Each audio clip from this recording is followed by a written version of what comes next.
Hello everyone, Simon Bard here, or you can call me Sully. Well, if you couldn't tell by my decorations here,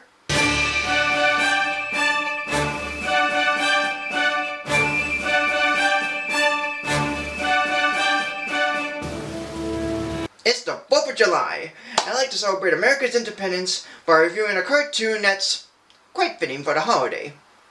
It's a Merrie Melody released on July 1st, 1939, starring Porky Pig and directed by Chuck Jones. Old Glory. Porky Pig is trying to learn the Pledge of Allegiance by the American flag from looking it up in a book called U.S. History. But he gives up, saying he doesn't know why he has to say the pledge, and falls asleep. Then Porky dreams of Uncle Sam showing up to teach him why he should say the pledge, and goes into a brief history of how America got its independence and freedom.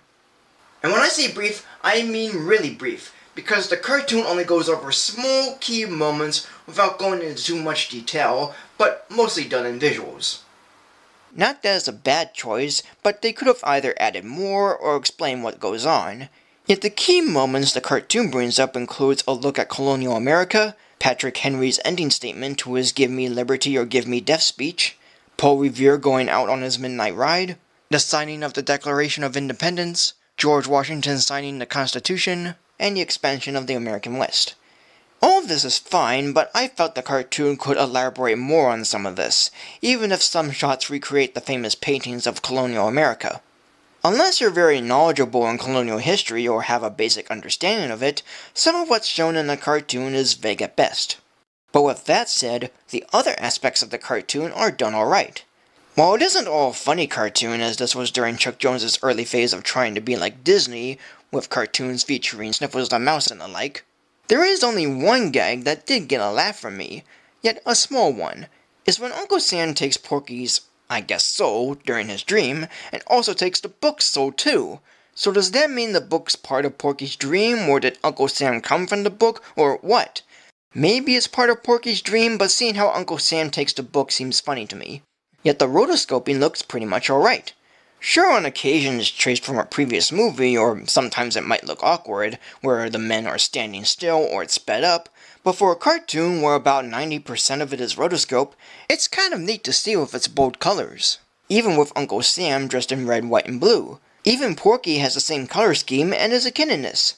Though it's odd that Uncle Sam has the most dialogue and Porky has a few lines, yet Paul Revere only has 2 words that he shouts over and over during his ride. Like, really, you couldn't just have him say more than just 2 arms? But what can you do? At least the cartoon has a solid enough ending with Uncle Sam reciting an Abraham Lincoln quote and Porky waking up to finally saying the Pledge of Allegiance, the original version before Under God was added.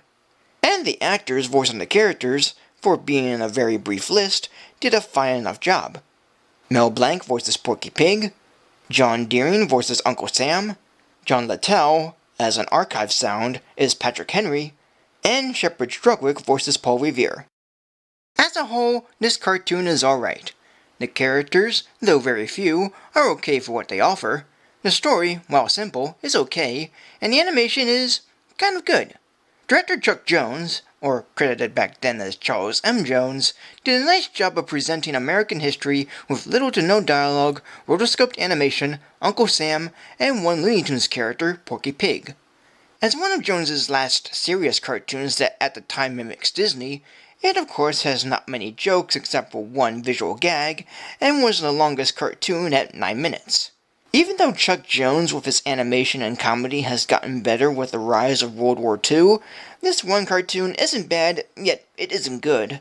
It's overall just fine. As one of the few things I watch every 4th of July, it really is fitting to see during the holiday, as it visually shows American history in its briefest form. Including some nice music and fine moments of early American icons, and you'll get a 4th of July cartoon that's almost decent in its approach. So today, this cartoon will be given a rating of 2.5 plus stars. So thank you for joining me. Like, comment, subscribe, follow me on Facebook or Twitter, support me on Patreon, and I'd like to close off this review by doing a Pledge of Allegiance to that flag. I pledge allegiance to the flag of the United States of America, and to the republic for which it stands, one nation, under God, indivisible, with liberty and justice for all.